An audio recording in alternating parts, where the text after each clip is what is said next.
वाराणसी में रिलीज हुआ music album होगा सबका हिसाब। दीपक सारस्वत ने निभाया लॉरेंस बिश्नोई का किरदार।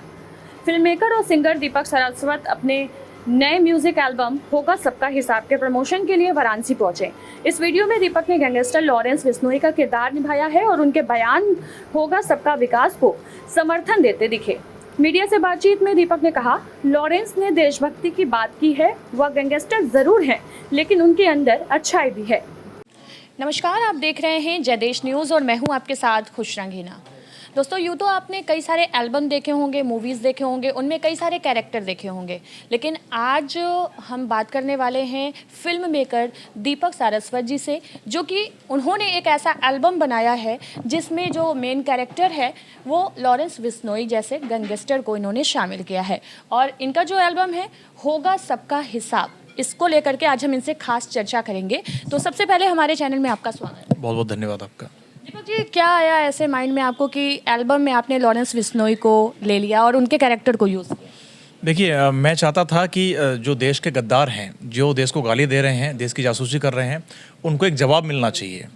और जब ऑपरेशन सिंदूर हुआ इस देश में, तब बहुत सारे ये लोग खुलकर आए जिन्होंने देश के खिलाफ आवाज़ उठाई या गद्दारी की देश के। पहलगांव हमला जिसका बहुत बड़ा सबूत है। इनको लॉरेंस बिश्नोई ने धमकी दी जेल में बैठे बैठे कि हम नहीं छोड़ेंगे उन गद्दारों को या उन देश के दुश्मनों को जिनका हाथ है इसमें। तो मुझे ऐसा लगा क्यों ना लॉरेंस बिश्नोई की इस आवाज़ को उठाया जाए। पर चूंकि उन पर कई मामले दर्ज हैं, पर उनकी आवाज़ को सुना जाता है, उनकी धमकी को सीरियसली लिया जाता है, तभी सलमान खान जैसा सुपरस्टार थ्रेट के डर से बैठा हुआ है। कैरेक्टर लॉरेंस बिश्नोई ही क्यों? आप सीएम योगी को भी ले सकते थे, क्योंकि उनके बुलडोजर का डर भी है देश में। देखिए, उनके जैसा सामर्थ्य तो मेरे अंदर नहीं है कि मैं उनका रूप 1% भी धारण कर पाऊँ। लॉरेंस बिश्नोई डर का प्रतीक है, बाबा डर का प्रतीक नहीं है।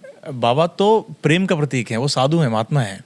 जो जी, आपको नहीं लगता कि लॉरेंस जैसे बिश्नोई को जब आप कैरेक्टर में यूज़ कर रहे हैं, तो जो यूथ हैं उनके माइंड पर किस तरह का असर पड़ेगा? वो किस तरह से डीमोटिवेट होंगे? देखो, अगर लॉरेंस बिश्नोई एक जीव को बचाने के लिए लड़ रहा है तो उनके लिए एक गर्व की बात होनी चाहिए। लॉरेंस बिश्नोई ने क्या किया है और उसके क्या कांड रहे हैं, जो साबित हुए या नहीं हो पाए, वो एक अलग चीज़ है, उस पर हम नहीं जाएंगे। पर हर एक रावण के अंदर एक शिव भक्त होने का प्रमाण छुपा हुआ है। ऐसा क्या है आपके एल्बम में, क्या दिखाना चाहते हैं आप? एल्बम की जो लाइन है वो ये है, देशद्रोही कान खोलकर सुन लो, अब होगा सबका हिसाब। तो देशद्रोहियों को टारगेट किया गया है और इसके अलावा लॉरेंस बिश्नोई का सिर्फ कैरेक्टर प्ले किया गया है। इसके अलावा कोई भी उसका कांड, कोई भी इसका लाइफ चर्चा नहीं की गई है। ये एल्बम कब लॉन्च हुआ आपका और कितना टाइम लगा इसे बनाने में? क्या बजट आया आपका? हमने 4 से 5 दिन के अंदर इसको बना लिया था। हमने 2 दिन में इसकी रिकॉर्डिंग करी और 4-5 दिन में शूट कर लिया। करीब लाख सवा लाख के करीब इसका खर्चा आया होगा। हमने अपने ही साथियों को लिया और गाना बनाया। हमें सिर्फ जल्दी से जल्दी ऑपरेशन सिंदूर के उस वाणी को लोगों तक पहुंचाना था, जो एक गैंगस्टर ने बोला कि भाई तुम्हारा सबका हिसाब होगा, जो इस देश के देशद्रोह के लिए जिम्मेदार हैं।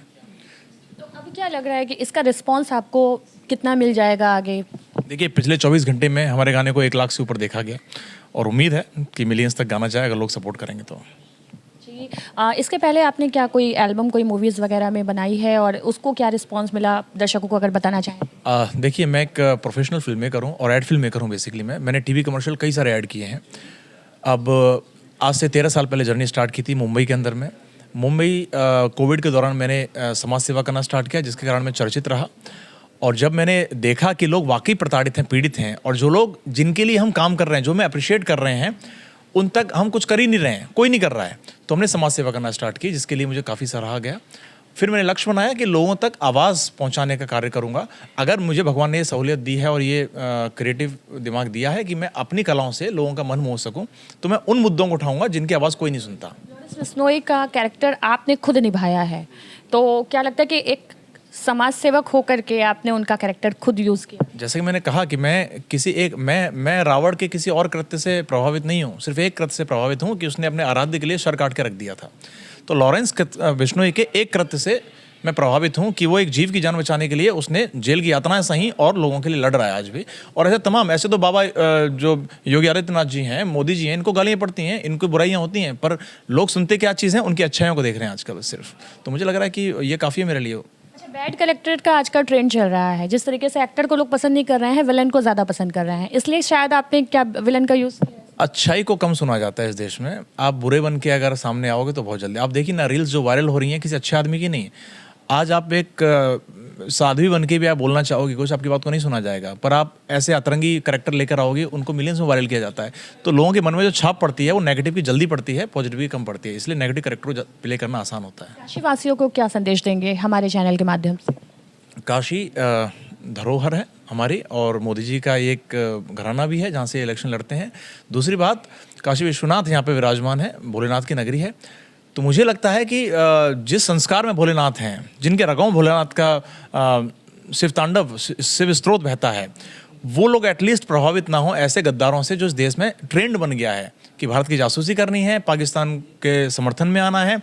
आप बॉलीवुड में रहकर भी, आप किसी अन्य इंडस्ट्री में रहकर भी अजमल कसाब जैसे लोगों के फांसी रुकवाने के लिए खत लिखते हो, अपना पद्मश्री लौटा रहे हो, लेकिन आपने एक बार भी पहलगांव के लिए आवाज़ नहीं उठाई। किसी भी बॉलीवुड सेलिब्रिटी ने, किसी भी अच्छे बिजनेसमैन ने ये नहीं लिखा कि वास्तव में गलत हुआ है, क्योंकि वो धार्मिक मुद्दा बना दिया गया, आतंकवाद का मुद्दा धर्म से जोड़ दिया गया। पर आप ये नहीं समझ रहे कि वाकई में कितनी ठेस पहुंची है। आखिर हम हिंदुस्तानी हैं और हिंदुओं के साथ में अगर ये घटना हुई है तो वाकई ये लानत वाली बात थी, इस पर आवाज़ उठानी चाहिए थी, पर लोग नहीं उठा रहे आजकल। आप अपने इस एल्बम के वजह से ये मैसेज देना चाहते हैं दर्शक? बिल्कुल, मैं चाहता हूं कि देश के गद्दारों को कड़ी से कड़ी सजा मिलनी चाहिए, चाहे वो देश की जासूसी के आरोप में हो या देश का किसी भी खबर को लीक करने के आरोप में हो।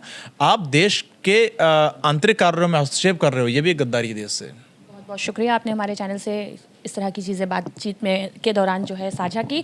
जैसा कि आपने देखा कि होगा सबका हिसाब नाम का एक एल्बम लॉन्च हुआ है, जिसमें लॉरेंस बिश्नोई के कैरेक्टर को दिखाया गया है और उस कैरेक्टर को पॉजिटिव वे में दिखाया गया है कि किस तरीके से इंडिया ने पाकिस्तान के लोगों को सबक सिखाने के लिए लॉरेंस बिश्नोई की एक धमकी भरा जो एल्बम में है सॉन्ग, वो आपको हम दिखाएंगे और आप उसको सुनिएगा तो आपको ज़्यादा अच्छे से क्लियर होगा कि आखिर लॉरेंस बिश्नोई इस एल्बम में कह क्या रहे हैं और वो कैरेक्टर खुद दीपक जी ने प्ले किया हुआ है। इस तरह की न्यूज़ जानने के लिए बने रहे हमारे साथ। मैं हूँ खुशरंगीना, कैमरामैन इरशाद अहमद के साथ। जय देश।